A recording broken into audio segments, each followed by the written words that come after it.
I want to tell you something about America that I think most people have never heard.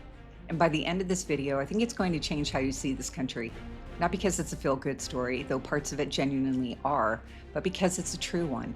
And the truth of it is more interesting and more extraordinary than the version most of us grew up with. We're coming up on the 250th anniversary of this country, and everywhere I look, people are fighting about what America is and what it stands for and who it belongs to. What I almost never hear is anyone asking the deeper question, which is, how do we even get here? Not as in the political moment we're in, here as in this specific, unmistakable thing we call the American identity. That particular way of standing in the world, the self-reliance, the stubbornness, the belief that where you start doesn't determine where you end up, the assumption that ordinary people have the right to weigh in on how they're governed. Where did that actually come from? Because America is the only country on earth that can't answer that question with bloodlines or shared ancient religion or centuries of family on the same land. Every other people became a people before they even knew they were one. Americans had to become one deliberately, out of nothing, in real time. And somehow they did. This is the miracle this video is about. My name is Lisa, and the book behind this video is called Becoming American: How Patriotism Was Forged. The argument is simple. America wasn't forged through ancestry or ethnicity or bloodline. It was forged through shared experience. Generations of people from different nations arrived here and found themselves confronting the same brutal realities, the same frontier, the same violence, the same extraordinary possibility that a person with nothing could build something that would last. Those shared experiences, endured by strangers with no common heritage to fall back on, gradually produced a common character, an identity rooted not in where they came from, but in what they survived, what they built, and what they ultimately chose to become. Let me show you how it happened. The American story does not start in 1776. It doesn't start at Plymouth Rock either. It starts earlier, with a man you've heard of but don't actually know. His real name was Tisquantum. The English shortened it to Squanto, and that casual flat name, something convenient, was, in miniature, a preview of everything that was coming. Tisquantum was from a village called Patuxent on the coast of what is now Plymouth Harbor, Massachusetts. In 1614, an English captain named Thomas Hunt invited members of his community onto his ship under the pretense of trade, then sailed for Spain with them as cargo.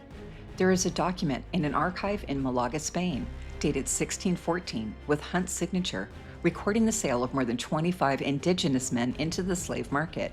The ink is still on the page. Tisquantum escaped, made his way to England, and ended up living in London in a merchant's household near the Royal Exchange.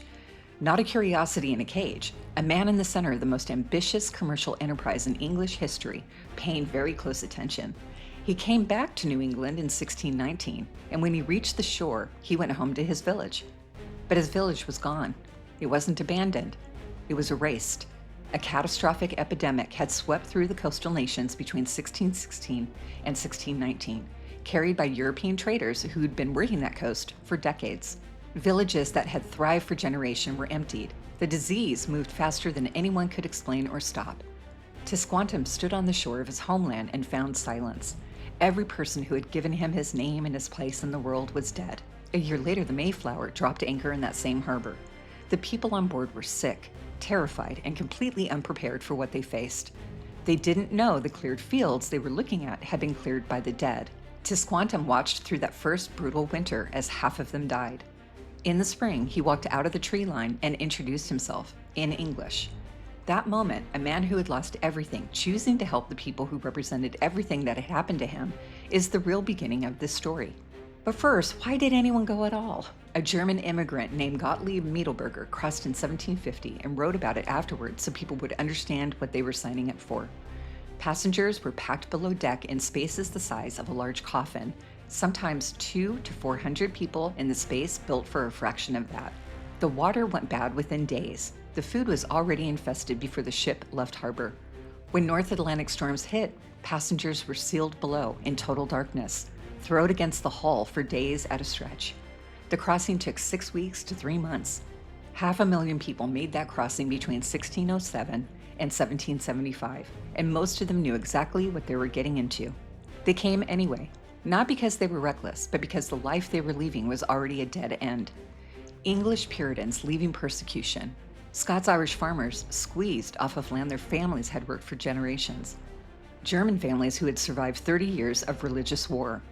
They had no shared language, no shared faith, nothing in common except exhaustion with a life that had no upward path and the specific recklessness of people who decided an unknown future was better than a dead known end. At Jamestown, 2/3 of the original settlers were dead within 9 months. The ships came back in January of 1608. The 38 men who had survived could have gotten on those ships and gone home. They stayed. That decision to remain in a Virginia swamp that had just killed 2/3 of everyone they knew is one of the most important moments in American history. It was the first proof that the crossing had selected for a particular kind of person, someone who picked forward when there was no good direction. The land those survivors stayed on was not going to give them anything easy. The winter of 1609 to 1610 at Jamestown is called the Starving Time, and that name earns its weight. The food supply was gone. The relationship with the Powhatan Confederacy had broken down, and between 80 and 90% of the people inside the fort died between October and May. They ate the horses first, then the dogs, then the rats, then the leather off their own boots, and then spring came, and they kept going. They rebuilt, replanted, and kept the colony alive long enough for the next ship to arrive. William Bradford recorded something similar about Plymouth's first winter. He wrote that when half the colony was dying, the handful of people still healthy enough to move never left the sick. They fetched wood, made fires, cooked whatever food there was, washed the clothes of people too weak to lift their own arms. He wrote it as testimony to their faith. It is also a record of people who had nothing in common except their circumstances, choosing each other anyway. The settlers who came ashore were strangers, different countries, different classes, different languages, thrown together by whichever ship they had boarded. The frontier stripped away every social rule that would have kept them separate back home. What replaced those rules was something harder, the habit of cooperation across difference, because the alternative was dying alone. Pennsylvania pushed this further than anywhere else. English Quakers, German farmers, Scots-Irish Presbyterians, Dutch traders, Mennonites, Moravians, and Jews all lived inside the same county lines. None of them had chosen their neighbors. You worked with who was there. You helped who needed help. You trusted who showed up when things got hard. Out of that necessity, something was forming that had nothing to do with where anyone came from. And then there was the question of who was governing any of this. The honest answer for most of the colonial period was nobody in particular. Britain was an ocean away, and the practical tools of imperial control simply did not work at that distance. A royal governor sent from London would arrive to find that his actual power depended entirely on a colonial assembly that controlled his salary. Push too hard, lose the cooperation. London's instructions arrived months late, addressed situations that had already resolved themselves, and were routinely ignored by people who had been handling things their own way for generations. The colonies became self-governing not because the crown permitted it, but because the crown couldn't prevent it. In New England, this produced the town meeting. Every adult man in the town showed up, not a representative, but you yourself in the room with your neighbors deciding the road tax and the fence line and the minister's salary. A cobbler and a farmer and a merchant with equal standing. In England, that would have been dangerous. But in New England, it was just Tuesday. The experience of that, year after year from the time you were old enough to follow the arguments, built the unshakable assumption that ordinary people have not just the right, but the obligation to weigh in on how they are governed. That assumption traveled everywhere the colonies expanded. The militia worked on the same principle applied to defense. No professional army, no officer class, no distance between the citizenry and the protection of their own community. Benjamin Franklin saw what had been built before almost anyone was willing to say it. In 1754, he proposed a formal union of the colonies. It was rejected by everyone, including the colonies themselves. But it was evidence that colonial leaders had sat together and realized they already thought of themselves, at least a little bit, as one people. The continent that built all of this self-reliance was not a peaceful place, and this book doesn't pretend it was. In March of 1622, a coordinated attack across the Virginia settlements killed roughly 350 colonists in a single morning. A third of that entire colonial population before breakfast. King Philip's War in 1675 and 1676 was the deadliest war in American history measured by the share of the population killed. A coalition of indigenous nations destroyed dozens of English towns and killed thousands on both sides. The violence was real and it went every direction, and the book doesn't assign a single villain because there isn't one. What I want you to understand is what 2 centuries of this left behind in the people who lived through it. The government was far away. It didn't understand the situation. It couldn't help in time. Surviving the frontier meant relying on yourself and your neighbors and your own judgment because waiting for help that wasn't coming was a way to die. That instinct traveled with the frontier as it moved west, and eventually it stopped feeling like a response to circumstances and started feeling like a feature of character. A permanent bone deep suspicion of distant power that is not really an ideology. It is older than that. It is memory. And out ahead of all of that always was the thing that made enduring it seem worthwhile. In England, land was something you were either born into or born without. A man without it worked someone else's his entire life and died with nothing. His son did the same. The system was not broken. It was working exactly as designed to keep land where it was and people where they belonged. In colonial America, land was available. Not easily and not safely, but it was available in amounts that no ordinary person in England could have imagined. Virginia's headright system, beginning in 1618, was simple about it. Show up, get 50 acres. Bring your family, get more. The Plymouth colonists discovered the power of ownership almost by accident. Their first attempt at communal farming produced thin yields and resentful workers. In 1623, they switched to individual family plots, and William Bradford recorded what happened with the wonder of a man watching something click into place. The same fields, worked reluctantly, were now worked furiously, women and children alongside, because the harvest belonged to them now. The tenant farmer who crossed an ocean and came out with his name on a deed was not the same man who had boarded that ship. European visitors kept noticing this quality in Americans and struggling to explain it. These people were optimistic in a way that made no rational sense given how hard their lives were. They believed tomorrow would be better. They believed their children would surpass them. They believed that what you built was genuinely yours and no accident of birth could take it away. That was the American dream in its oldest form, before anyone gave it a name. For most of human history, the son of a peasant died a peasant. The American colonies cracked that open. Imperfectly, unjustly, with enormous brutality and staggering hypocrisy. But they cracked it open. And that crack let in a light the world has never been able to put out. Around 1740, something happened that had never happened before. A 24-year-old preacher from England named George Whitefield arrived and drew crowds that had simply never existed anywhere in the colonies. 23,000 people showed up to hear him preach on Boston Common. That was more than the entire population of Boston. Benjamin Franklin attended specifically to test whether the estimates were even possible.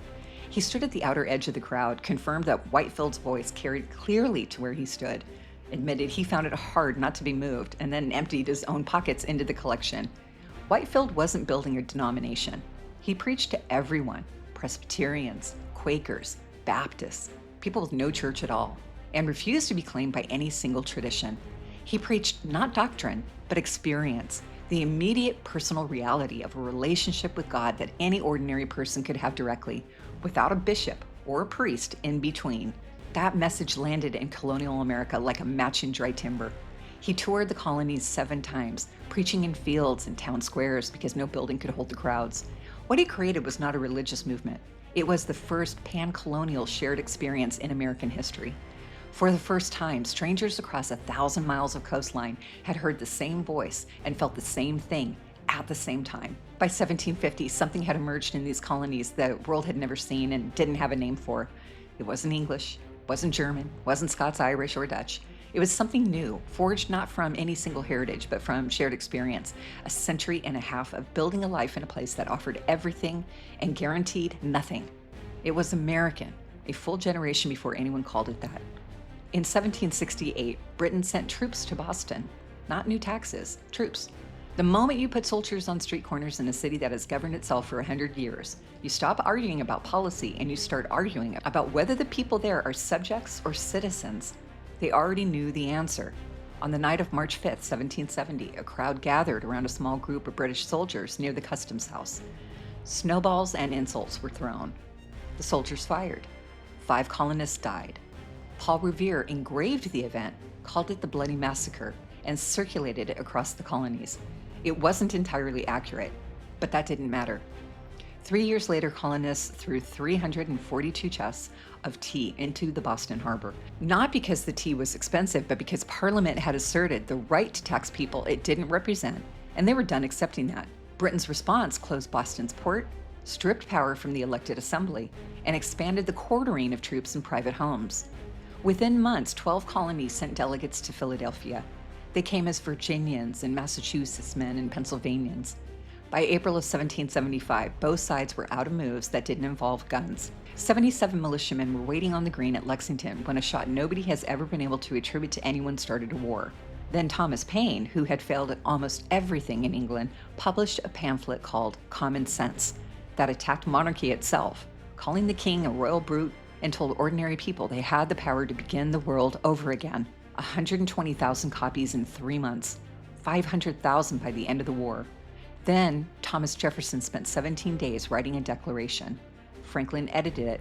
Congress argued over it for 2 days and made 86 changes. The 56 men who signed it knew they were signing a potential death warrant. If the revolution failed, they would hang.